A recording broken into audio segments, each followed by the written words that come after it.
Hey, this There is you go. right here. Welcome. Hey.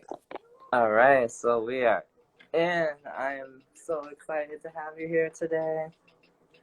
Thanks for having me. How are Happy you to be doing here. tonight? I'm doing all right. It's only like about 5 here, so it's not too late. Oh, nice. I forgot you're on the other side of the country. Yeah. So, how are you today? What do you do? Why don't you tell us a little bit about what you do? Well, I'm a writer, so I've been writing fan fiction stuff, kind of like scripts and stuff for Scooby-Doo and Guess Who for a while, and then this year I've started doing some pitches for some original series ideas that I have, and I've got another season of Guess Who I'm gonna do, but I'll Oh, do it at the end of the year. so how many scripts do you have? You have so many Guess Who scripts. I feel like I could scroll down your page endlessly. Yeah, I did 3 seasons worth, and Wow. I think there's 13. I think I did 13 episodes each season. So that's what, Nice. 39? 39. Yep, that's just about how many episodes are out already Yeah. of the Well, actual show. I wanted to do as many as they did for the show, Uh-huh. and I was trying I was trying to get them out ahead of the time, but then I started to think I didn't want to do guests that they did. Hmm. So I was like, I better just wait until like episodes come out, and then I'll have mine come out, and then Yeah, you uh, have a really unique guest selection for your episodes. How do you choose who you're gonna write about? that was, I mean, it was a process. I had a long list of names that I went through, and it was really just it was people who had big personalities that I thought would work well with the gang. Um, and there was a couple people I had on my list that I ended up not doing because they ended up in the actual show. Okay.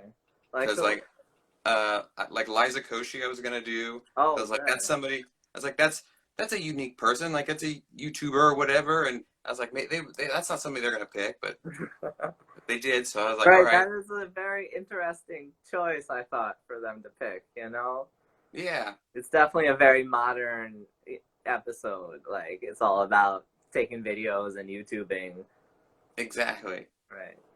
Yep. And then in my last season that I haven't written yet, Oh. um, I was gonna do an episode that had well, not really one episode, but I was gonna have a few episodes where Alex Trebek showed up, Uh-huh. but then they ended up doing a whole episode with him. So I was like, well, Oh, I'll wow. somebody else. But That was but one of my favorite episodes. That was a very pleasant surprise, you know, a very good honor to him. yeah, and it was a really like kind of unique approach to an episode. It was a very different kind of Right. formatted episode. It was interesting. They combined the Jeopardy format and the Scooby-Doo format really well. Yeah.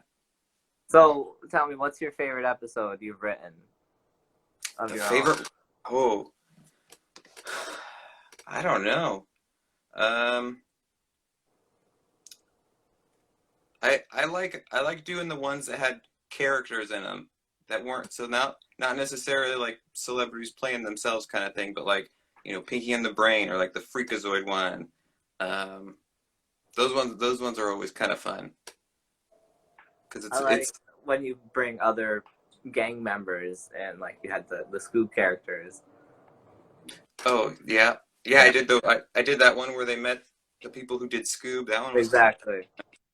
Um, the one I did with Simone, who's a YouTuber person, who does YouTube stuff. That one was interesting too because I wanted to do a quarantine one that had everybody in their own little like boxes kind of thing, and Okay, yeah. that was kind of that was it was challenging, but it was fun too. So I like that one. I'm honestly surprised we haven't gotten a real Scooby-Doo episode like that, considering they're probably making it. I'm sure they haven't made them before coronavirus at this point.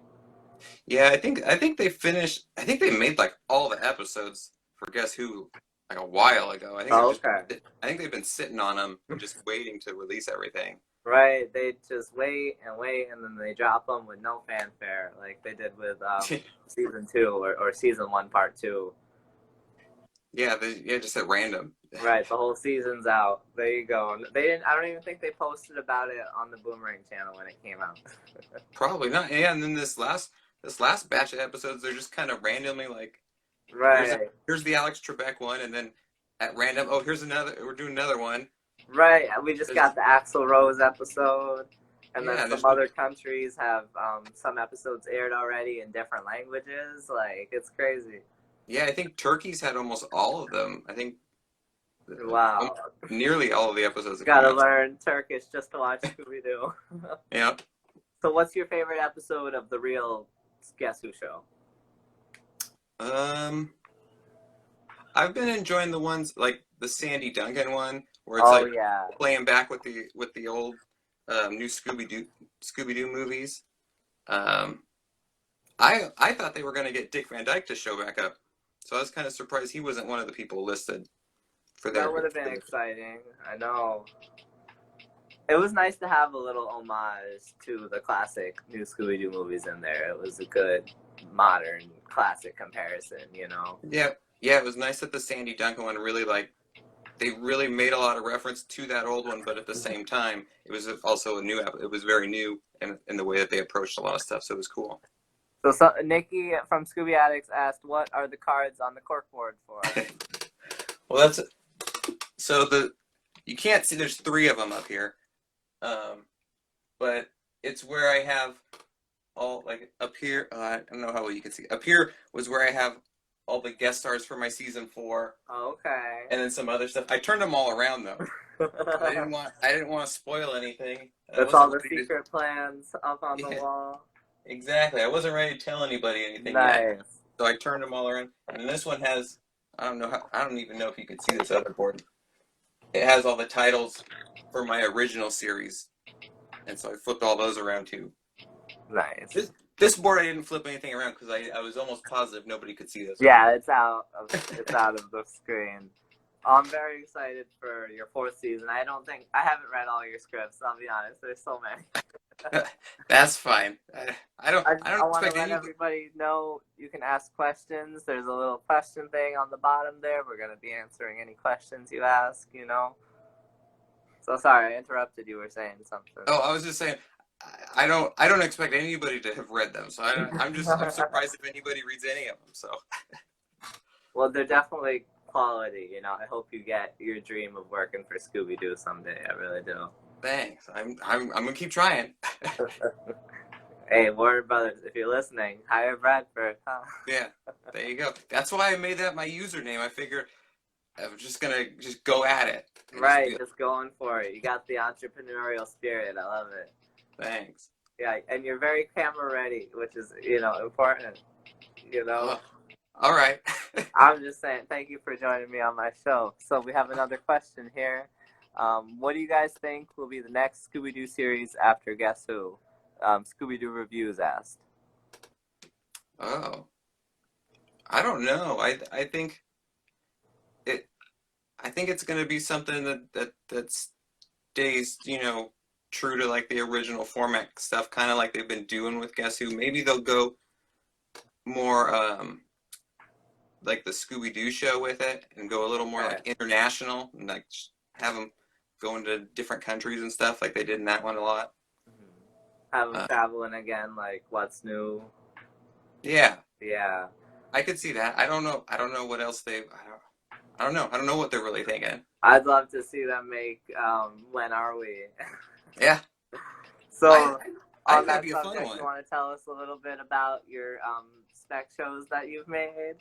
You just released a couple in a very short period. Yeah, so far I've released 2, and I've got 9 of them. 9? I've got 9, and my plan now, I hadn't planned it out at the beginning of the year. I was just going to see how it went. But now my plan is just I'll have 1 come out every month. Okay. I think I can stick to that. I think that's a schedule I can keep up with. That's exciting. Oh, man. So I'm already so impressed by the ones you've released so far. I can only imagine how good the ones you're keeping in the backlot are. Well, thanks. Yeah, I started with the Scooby-Doo When Are We because that one seemed, of all my pitch ideas, that one seems like the most likely one that I would think that they might make. Mm-hmm. So I was like, I want to start with this, so that way I can beat them to it. Like if they try to come up with this idea, I'd be like, no, I came up with it first. I already have this out. Right. So yeah, and then that's also the one I think of all. I think of all the pitches that one stays the most true to like the original format and keeps is very just like similar to the original kind of series and that kind of stuff. You want to tell us a little bit about what the format of that series is? When Are We? Yeah. So Scooby-Doo When Are We is a kind of a sci-fi kind of version of Scooby-Doo almost. I get because it's a time travel version of the show where they're jumping around through time, solving mysteries, and bumping into like historical figures and ending up in historical like events and circumstances and things like that. But then there's also an overarching kind of story I've got to it where they're kind of being tracked down by this organization that's not too happy that they're time traveling around, and there's I don't know, it seemed like a good way to kind of mix in a little bit of what people liked with Mystery Incorporated with that the longer overarching kind of stuff. And it reminds me a little bit of Dr. Fides from Get a Clue. Yeah, a little bit of that. Is there an overall reason why they're time traveling, or they're just doing it? Well, I've got it set up to where it's completely accidental that they end up going back in time in the first place. The time machine, when they first see it, I wanted to have designed like the Mystery Machine, because it's designed by one of those random kind of science friends that they always have. Always. So they always just have these scientist inventor friends all the time on the shows. So I thought there'd be some type of mix-up that would happen where they end up in this time machine, Mystery Machine, and wind up setting off the thing that sends them back the first time. And when it lands the first time, it's gonna it lands on a rock, something kind of messes up the whole system, and they can't just get back right away. So they're kind of just jumping around as they're trying to get back. Now they're stuck. It's like the TARDIS. They control it, but they don't control it. Exactly. Did you come up with this idea before or after the Malcolm McDowell episode came out? Oh, before. I had all these things. I started getting people commissioning the artwork for everything. Gosh, probably a year ago. Oh, nice. And then before that, I had come up with I had this board all full of stuff. Before that, trying to figure everything out, because that was part of commissioning people to do the art. I needed to have here's the personalities of everybody. These are these are some of the little tiny quirks that I've changed, and then I wanted in the pitch you can see each of the characters I wanted dressed in a certain attire that kind of would fit a different time period, so they weren't all just in their regular outfits and that kind of stuff. They're so adorable. You definitely got some good artists. Yeah, I found a lot of really great people, and I found most people through Instagram. Yeah, we have so many talented artists here on Instagram. It's amazing. Yeah. And everybody's super nice. Oh yeah, this community is really fun. So you want to tell us a little bit now about Scooby-Doo? Sure, yeah. So Scooby-Doo is it's a very different Scooby series. I think I can't. I don't know what I would compare it to in the current franchise in terms of the shows they've got now. I compared it more to Teen Titans Go, I guess, is the kind of closest thing I could Uh-huh. think of that kind of fits the same kind of mold because it's very just like Split goofy, episodes. silly. Yeah, split episodes. Um, so shorter, not 7 minute Scrappy Doo Hmm. kind of episodes like they used to do back in the '80s, but yeah, like the 15 or I guess it's 10-minute episodes and then one 2-minute episode in there.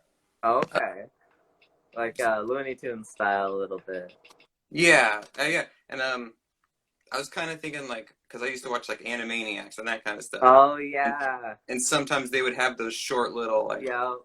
snippets of cartoons. Oh yeah, that was one of my favorite shows as a kid. Yeah, Oh, that's fun. So you took inspiration from Animaniacs in that show? yeah, and that's where like the um, Charlie's Carnival Capers and then the Art of Fooey, those ones I figured would fit in as those little short 2 minute segments within Oh, the I love your within the show. drawing of Charlie so much.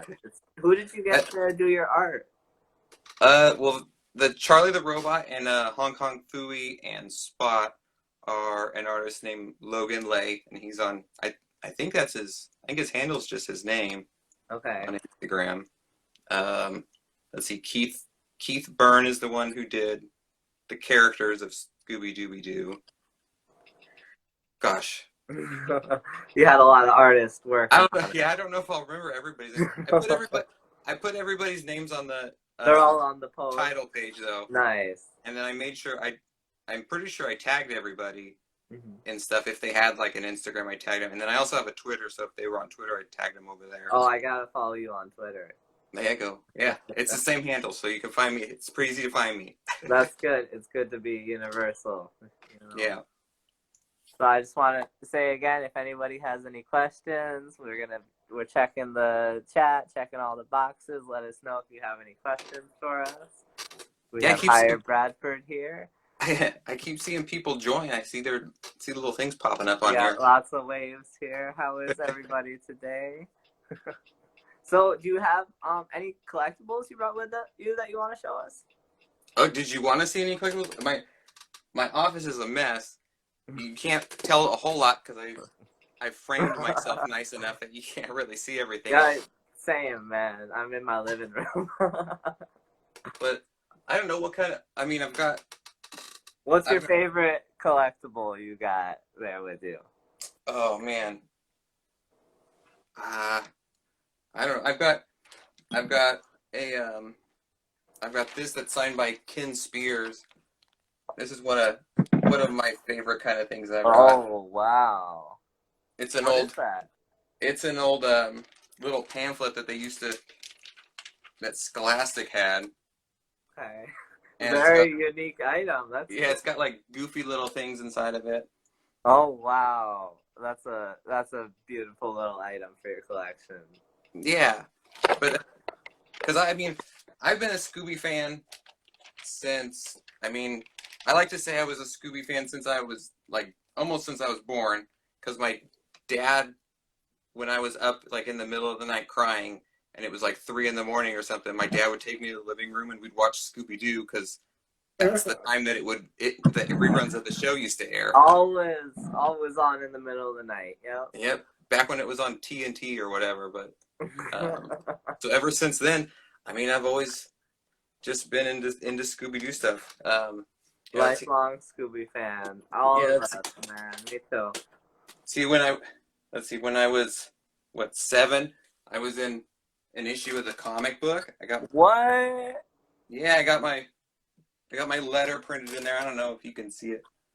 Okay, I can see that a little bit. Yeah. Oh, that's so cool. My mom is a frame thing my mom made me years. I think she made it right after I was in the comic book. So I've had this thing for like, gosh, I don't know, like a decade or something like that now. Wow, you definitely have some really unique Scooby collectibles with you. Oh yeah, yep, all kinds of goofy stuff. A lot of Scooby-Doo Reviews asked, "What's your favorite Scooby-Doo series and why?" My personal favorite has always been the Scooby-Doo show. I think that's when they really hit their stride. They were really they had done Scooby-Doo, Where Are You? and they were really like they knew what worked and what didn't, and they sent them all over the place. And there was a lot more. There was quite a few like creepier kind of episodes Oh in yeah. that series. And then Scooby-Doo. That's like the only place you can He's watch him so iconic. And he's unless you're only in watching 4 Laugh Olympics. episodes. Right. Yeah. So that I think that's definitely my favorite. I really like Scooby-Doo show. They definitely perfected the format with it. A lot of like classic characters are from there. Yeah. I think so. I think sometimes that the episodes in that one like stand out in my mind a little bit more than even some of the original series ones, because they've got like with the 10,000-volt ghost, some of those guys. Like Right. yeah. Sometimes I forget that they're not from the original show. That's how iconic they are. Yeah. Yep. So Gray Soul XO asked, "What show or movie made you fall in love with Scooby-Doo?" Oh wow. I mean, it was probably it probably has to be the original series. I think that's Where Are You? Yeah. Yeah, that's what I watched first. That's what used to run in reruns all the time. So that's what I was always watching.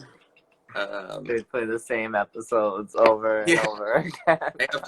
I've got a whole bunch of like VHS tapes because my parents would like record the show because it was like I said it aired at like 3 in the morning. Yeah. So they'd record episodes and then I'd watch it like before school in the morning, and it was always like, What a Night for a Night, or like A Clue for Scooby-Doo, all those. Oh my god, I can't count how many times I've watched What a Night for a Night. Yeah. That's still classic. Life of Destiny asked, "What is your opinion on Scooby-Doo Mystery Incorporated?" I liked it. I like that show a lot. I not too long ago I watched them all again when it was on Netflix. I don't know if it's still on Netflix or not. I think it still is, yeah. Okay. Yeah, not too long ago I watched them all again. And some of them I didn't even remember. I was like, oh yeah, I forgot all about that episode. That's a good one. I like it. There's always something that feels fresh every time. Yeah. It was a good show. They did a very good job with that one. What would you say is your favorite episode from that show? I like the one in what, Darrow Mansion? Was it the Darrows? I can't remember what their name was. Where they were trapped in the mansion. Oh, the guy, the old man that's stuck in the mansion his whole life. Yeah, I think it was. I think Darrow was. I think that's the name. And then, I also liked when they did the like Twin Peaks references. Oh my god! Towards the end. What kids show does Twin Peaks references? It was so amazing. Yeah, that caught me by surprise. I was not expecting to see that. So that was really neat. Danny Darrow, somebody said, was his name. Yeah. Yep. Let's see, we got a few more questions coming in here. Life of Destiny. Oh, we just answered that question. Oh, she asked if I wish there was another season of it. Yeah. I mean, I wouldn't be opposed to another season of it. I mean, I don't know. I don't know how it would work. I don't know what they would do since they reset the whole timeline or whatever it was that happened. Yeah, but the ending sort of flowed right into Where Are You? Yeah, but, so the director, Tony Cervoni, or however you say his name, has commented before. He's like, if he thinks of ideas, he'll make it happen. I'm sure they'd let him because they let him do a lot of stuff. He just directed Scoob. He's doing pretty good, Yeah. And it's nice that he's involved with the community here on Instagram too. Yeah. I think so was Victor Cook, I think that's his name, who also worked on the show. I think he's really involved. I think he reaches out and talks to people on Twitter a lot. Okay, nice. I gotta reach out to him, see if he'll come on here. There you go. So, Gray Soul XO asked, "What's your favorite Scooby-Doo character, and what's your favorite villain?" One of my favorite villains has always been the creature from Bottomless Lake, the like sea monster guy. Okay, yeah. That The Beast is awake in the bottom. Yeah, of the Beast is awake at the Yeah, bottom. That one. that is a really classic Scooby-Doo show episode, definitely. Yeah, and then Old Iron Face. Old Iron Face is another one that I really like. Riding those two mechanical shark Oh, torpedoes. Old Iron Face. Oh yeah. Oh, he was my favorite in Cyber Chase when they brought him in. Oh yeah. Yeah. Yeah. What's your so that's your favorite my villain? Who's your favorite main character?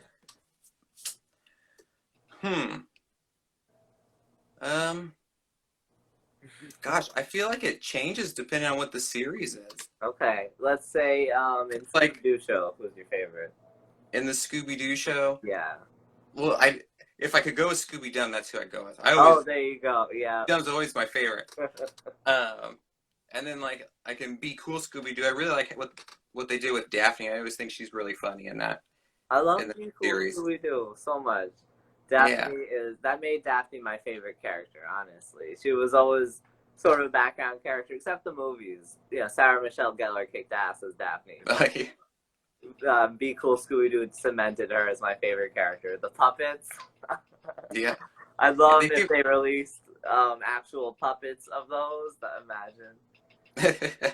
What's your favorite episode of Be Cool? I'm terrible with the names of all these things. What happened in it? The one where they go to the hotel that's run by Mother, or the monster's mother lady. Yeah, it's kind of creepy, but it's fun. I think I know what you're talking about. Oh no, Be Quiet Scooby-Doo's that's my favorite. Be Quiet Scooby-Doo when they're in the crystal mine. Yeah, the crystal crawler one. That one's pretty neat. But I think I know what you're talking about. It's in season 2 somewhere. Yeah. Yeah, season 2 was definitely like insanely good. Season 1 was good, and then season 2, awesome good. I feel like that's how it always Do not disturb, Mystery and Frightful Foes said. Yes. Yep. There you go. That's a common fan favorite, I know. So Scooby Addicts asked, what's the most difficult part of writing for you? Probably getting started. I think the hardest part is starting a script, almost always. Like it's so easy for me to like outline something and be like, oh, this is gonna happen, and this is gonna happen, and this is gonna happen. But once I'm like sitting at the computer and it's like, all right, I have to type like the first line or like the first little action part. It's always like, oh man, I don't like. What do I do? What do I need to say? Like, what do I say here? So that's always the hardest part. But once I get past that, it's a little easier, and it's once you get started, it just flows out. Yeah, then it just kind of and I've gotten to a point now where I don't get held up quite as much. Like if I get to a point and I'm like, oh, I don't know, like I'll just like put like an X and then like go down a few spaces and be like, all right, this will happen later, and I'll just figure out how to connect those two like later. That's smart. I've definitely done that with like school projects.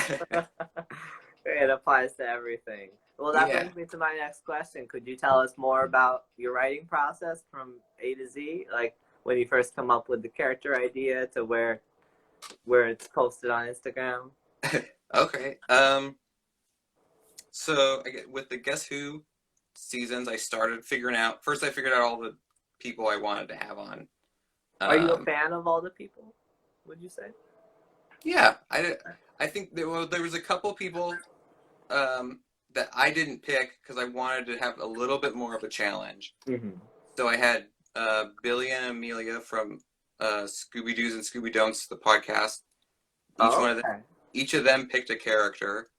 That's a classic Scooby-Doo podcast. If anybody doesn't know Scooby-Doo's and Scooby-Don'ts.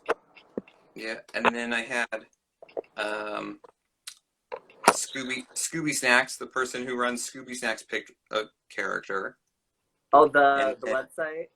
Mm-hmm. Nice. And then, oh man, I'm forgetting her name. Her username on Instagram is Masquerade Fox. She has the world record for most Scooby-Doo stuff. She's like the biggest Scooby collection. Oh, and I had her pick one too. She actually ended up picking two because she picked somebody I already had on the list. And I was like, you can't pick that one, I already have them. You go pick another one. Danny, yep. man, people on here are really good. They know everybody's names and stuff. Oh yeah, everyone is quick to it. Um, so I didn't pick those ones, but everybody else like I was familiar with and I liked and so that made it easier to write for them. Um, so then so I did that first, and then I would figure out like a monster in a setting that fit with like their personality Okay. and seemed like a good one to have them with. Um, except for a few instances, because like I think the Pinky and the Brain one, I already had wanted to do an episode that had them at like a lawnmower racing event, and I was like, I'll just figure out a character to put in with them later. Um, So sometimes you put the character into the situation, sometimes you apply the situation to the character. exactly. Yeah. It just depended on what it was. There was only a few like situations I think I came up with ahead of time and was like, I got to figure out somebody to put with it. Um, so then let's see. Once that was done, I think is when I usually just would start. I'd start writing. Well, before I started writing, I'd watch a bunch of like YouTube clips and like TV show episodes and stuff to really just like make sure I was familiar with like how these people talked and like things that they would say. Capturing their All, voice. yeah, because that really helped when it came to writing dialogue for them, being like familiar with all this, all the quirks and like the things that they do and all that kind of stuff. Um, and then yeah, and then I'd write. So then I'd write it, and then I usually sat on it for a little bit and just like let it sit like away, like did something else, and then I would come back to it and like edit the whole thing, and I usually do that a couple times, and then I'd be done, and I'd post it. Nice. You usually go through a few drafts before you end up posting it? Yep, I usually, gosh, probably like at least 3 drafts, I would say, Okay. every time. And because I like to print it out and have like a paper copy of it and go through with a There's pen. definitely a different feeling of having a physical copy to read. Yeah, Exactly. and it just seems like I have an easier time editing when it's like right there and I can write on it than Exactly. typing That's everything. cool. Thanks. So Mystery Inc. Frightful Foes asked, what is one thing about Scooby-Doo that keeps you coming back to it? I think it's so much fun. I think it's just such a fun show or franchise, I guess, because it's movies and everything too. It's just you.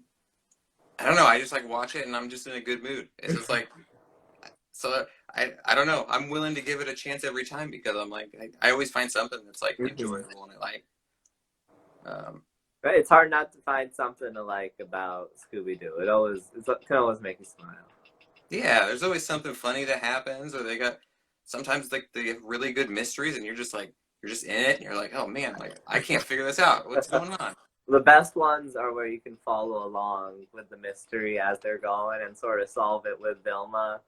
Yeah. Some of them are just ridiculous, and it's like you meet the character once and it's them. But some of them is sort of there's clues throughout, like the movies. That's why I really like the movies because they have time to give you a mystery that you could solve yourself too. Yeah. Sometimes I never liked it when it was just like at the end it's some random person that Right. How was I supposed to figure that out? Like what? When would I have known that? Right, like the Joey Chestnut episode of Guess Who. Vilma knew because she talked to his dentist about the bite off a hot dog. Like that was completely mind blowing. Yeah, I mean, I guess it's funny sometimes when they do it. Like to right. me, sometimes it's kind of funny, but as long as it's not every time. Graysoul XO asked, "What inspired you to write Scooby-Doo, or did you just want to write a show in general?" Let's see. When did I start doing it? I think it was like I'd written other shows and like fan kind of stuff before for like there's a lot of screenwriting competitions and they're like part of entering is like submit you have to have a script of like a TV show that's on air and it's usually a sitcom or something like that. Did you win any of those competitions? I've never I've never won any of those. I've been in some other competitions with like original like movies and TV shows, and I've never won, but I've been up like top 4 kind of stuff before Right. a few times. I would definitely love to see some of your original stuff sometime. Maybe I don't. I've been focused on Scooby-Doo for a while just because it's been I don't know, it was always Scooby-Doo was always such a big part of my life, and I reached a point of doing all these other things where it was like I wanted to do something that just like I just like liked, like I would enjoy, and so I was like I was like focused and dedicated. I was like, this is what I'm gonna do now for a while. I'm gonna focus on this and just enjoy it. It's good to do something you enjoy, for sure. Yeah. So we got another question from Mystery Inc. Frightful Foes here. What piqued your interest in writing?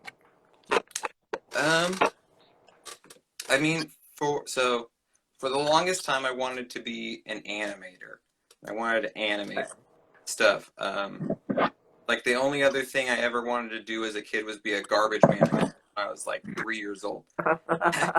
But sometime after that, I decided I wanted to be an animator, and I got into high school and took a film class and liked directing and writing and that kind of stuff.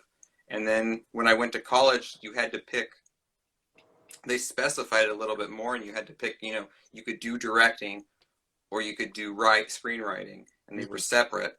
So I had to make a choice, and I don't know, I liked the writing part and creating the thing more than I liked, you know, the directing side where you kind of got somebody else's work, and yeah, you get to be creative with it still, but you didn't like come up with it from the beginning, whereas like the writing part is like you start with nothing and you're making like you're bringing it all in there. You like the creative aspect. You have that creative vision in you. I love it. So I noticed you changed your profile recently.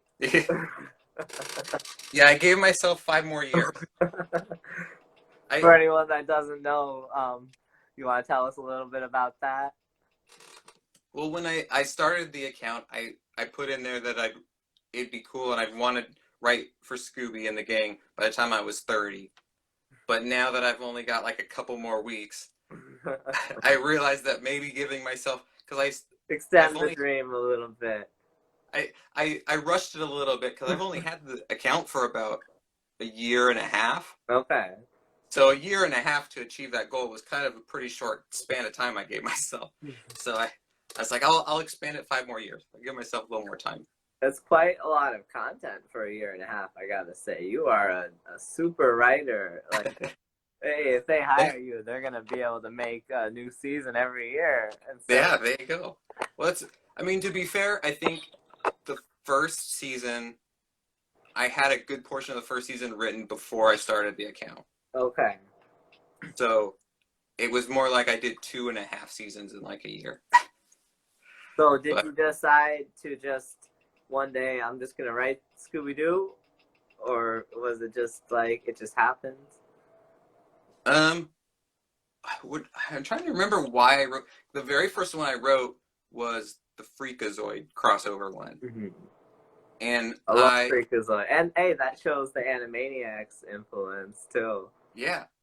And it was before they brought Animaniacs back. I didn't even yeah, know they were doing that at the time. But I'm trying to remember why, because I wrote it and then I sent it to now I'm blanking on, I'm not good at remember people's names on the spot. I sent it to the Paul Rugg, the guy he's the voice and creators of Freakazoid. Okay. So I sent it to him to see if he maybe could give me any feedback on like some of the writing that I did. Did he respond? No, he didn't. That's the issue is they always tell you in like screenwriting classes and stuff that you're not really supposed to do like scripts and pitches and stuff with other people's intellectual property because one, they can't really legally read it, and then 2, if they ever did want to make this kind of stuff, they just go to people in-house most of the time anyways. They don't normally like go out and go, okay, open call for like anybody that wants to write for Scooby-Doo. It's normally like they go to like somebody who works for them already and is like, we'd like a new Scooby thing. So so I didn't really expect to hear back, but I don't know. I thought maybe I'd give it a shot because I was like, they're not doing any new Freakazoid stuff. I was like, I don't think so. Oh man. But Hey, you can't get it if you don't try. yeah, so I think he ended up. I think he liked one of my tweets about it when I Oh, posted it. So that was kind of cool. I was like, all nice. right. He kind of acknowledged it. That is But fun. So I have a couple more questions for you. I want to ask, can you tell us a little bit about yourself? You're on the West Coast out there. yep, I'm on the West Coast. I grew up in California, and I went to school down in Southern California. And then a few years ago, we moved up to Oregon. So I'm in Oregon now. Oh, nice. But yeah, so I mean, I don't know what all do you want to know about? Yeah, Well, I have that. I I got all kinds of weird stories and stuff about my life, but I don't know what would be relevant or anything to bring up. well, what I like to know, I just like to know what kind of people, like to watch Scooby-Doo. You said you watched Scooby-Doo with your dad as a kid a lot, Yeah. which is nice to know. It's fun to hear people's experiences watching Scooby-Doo. Oh, well, I have my cat here now. Where in their life they watch Scooby-Doo, you know.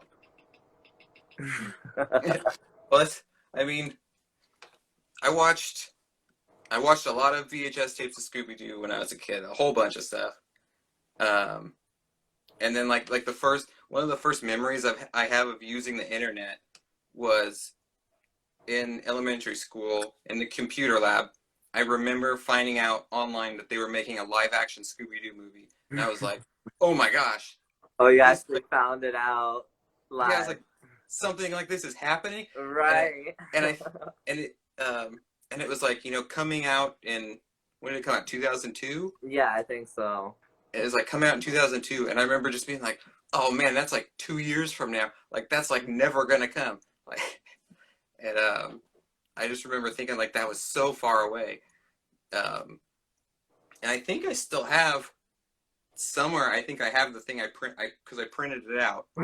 I think I still have it somewhere, but I don't know. 20 years later. Yeah. It survives. Wow. It survived somewhere. I just don't know where. This office is a mess. That's crazy. I was only 3 years old when the movie came out. I was 11. Nice.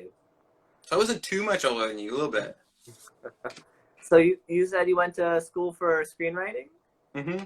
Yeah, I went Where'd to Cal State Northridge. Nice. That's near you, I'm assuming, or where you were? Yeah, it's down. Well, I grew up on like the Central Coast, which is like, it's kind of like the middle of California. At least it's closer to like the middle of California. And then I moved down to Southern California to go to school. Would you say Scooby-Doo influenced you to want to go into the creative arts? Yeah, I think that's why, like I was saying, when I was little, I wanted to be an animator. Mm-hmm. And Scooby-Doo's pretty much the one show I watched more than anything else. So I would credit Scooby-Doo and then just Hanna-Barbera in general. I always loved all the Hanna-Barbera stuff. Oh yeah, so everything on Boomerang, always classic. Yeah. Yeah, well, for the longest time, there was no Boomerang. And like I was saying, I used to watch TNT reruns that my parents taped for me, or we rented tapes at Blockbuster. Oh, of course. Blockbuster, man. What a different time. Yeah. And then I don't even remember. Yeah, at some point I remember when Boomerang came around and they had those like little in-between things that were like little toys moving around or something like that back in the early Boomerang days in between shows. Yeah, the clips in between. Exactly. Yeah. I think that's like when I finally started to get to watch like a pup named Scooby-Doo, because they didn't rerun that show on TNT or anything a whole lot, so I don't think I got to watch that until Boomerang came about, and they used to show that a lot. What's your favorite episode of Pup? Of Pup Named Scooby-Doo? Probably one of the like really goofy ones, like the one with the hamburger monster guy, or Stinkweed. Stinkweed's one of my favorite. Oh yeah. I always like that guy. That was one of my favorite episodes as a kid. I have a memory once when I was really little. I had it on DVD or something, and I pretended to be asleep to watch it late at night when I was like 5 years old or something. That's funny. Scooby Addicts says you should talk to Marilee Halpern Grazer. They hire a lot of freelancers for shows at WB, and he might be able to help you get your foot in the door. You should talk to her about that some. I do follow Marley on Twitter. Okay. See, you're already familiar with that. So That's good. I'm familiar. I haven't reached out. I've thought about reaching out to some people on Twitter a couple times, but I kept putting it off because I was like, I want to wait until I have a few like original pitches on there, and it's not just scripts of a show that's already out. Mm-hmm. So maybe I will pretty soon. I mean, I've only put out 2 pitches though so far, so I don't know. Might be too early still. I might need to wait a little bit longer. I really like the pitches you have so far. I might have said that already. Oh, thanks. It's very creative. You're making me look forward to the next one. You think thanks. you could give us a little sneak peek at the next one? Yeah, here I'll show you the title of it. Oh. I got it all ready for you. I thought maybe you might ask, so I was prepared.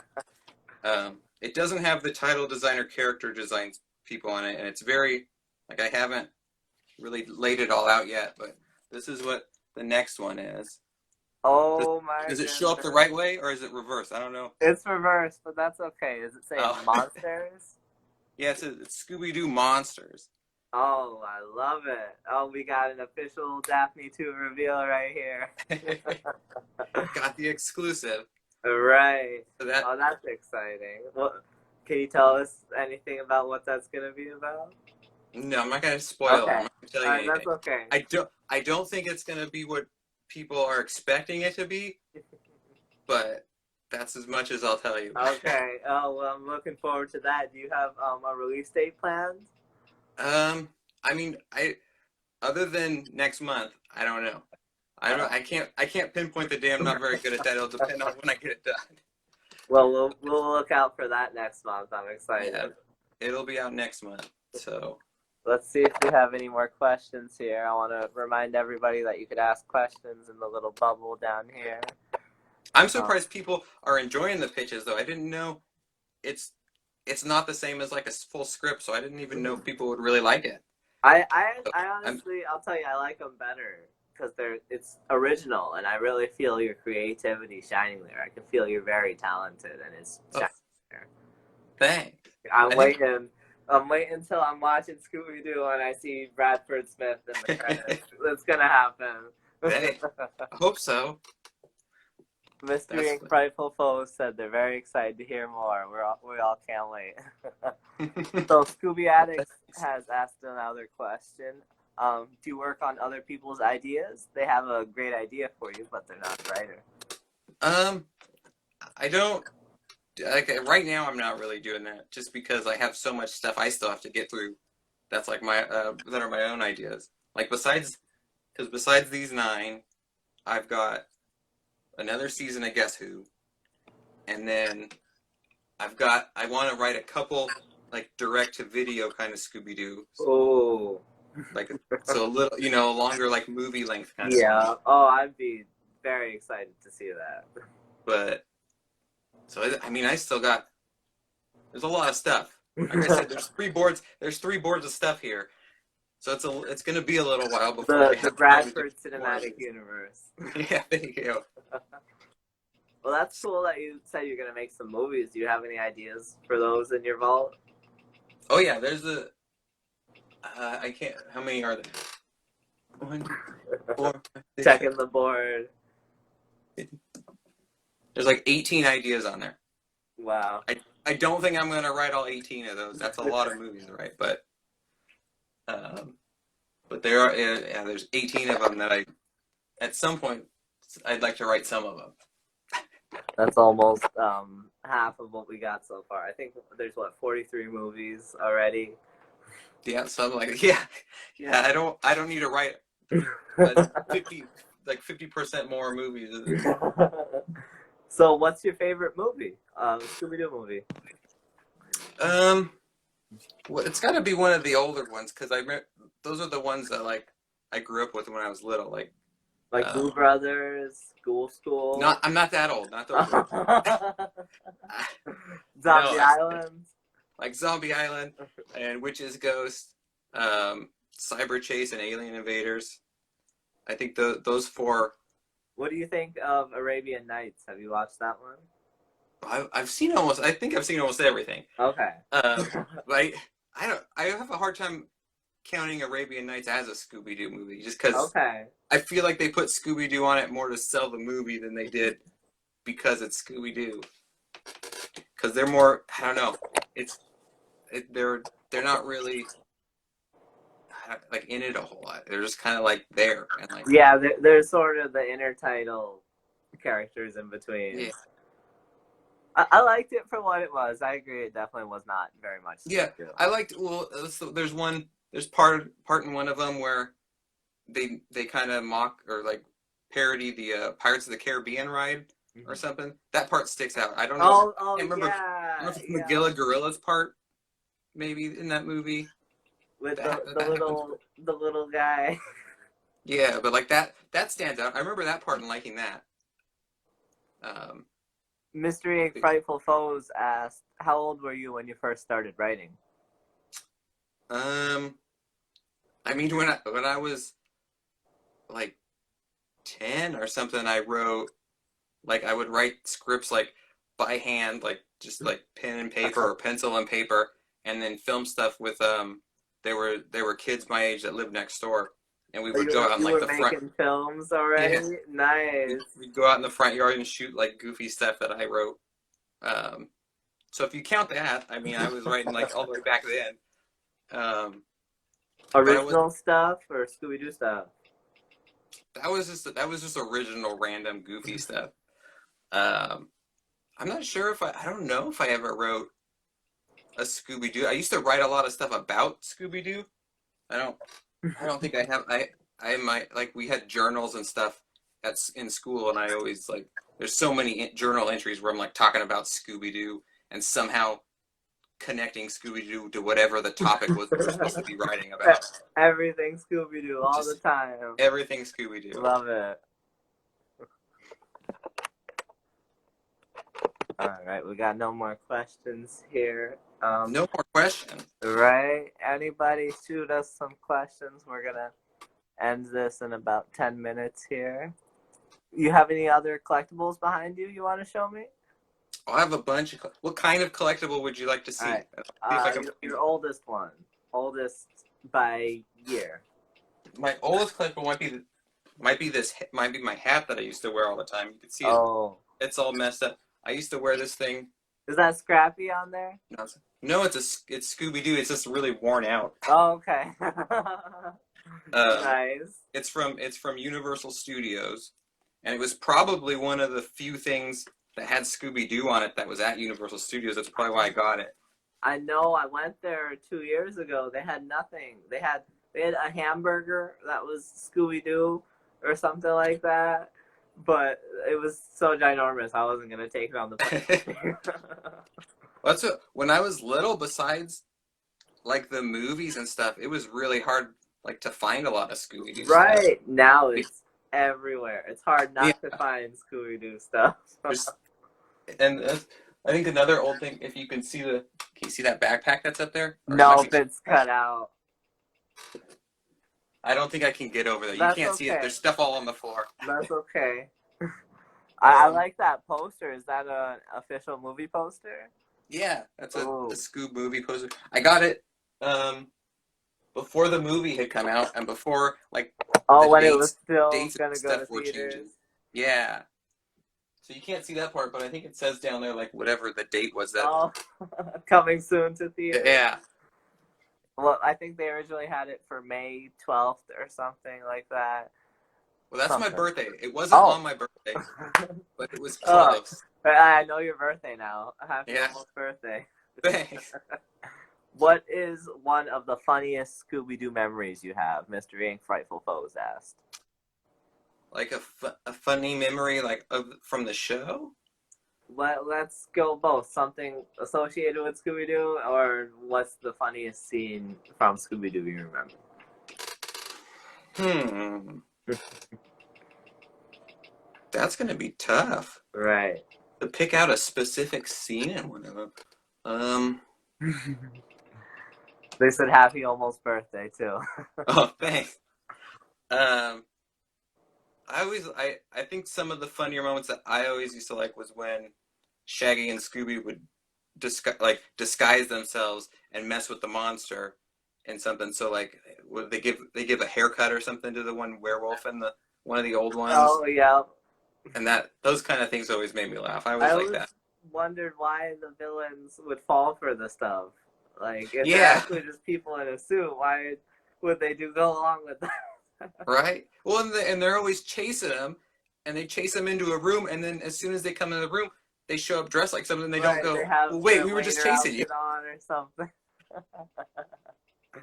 But those were probably my favorite. There's one of those has to be my favorite, like funny scene.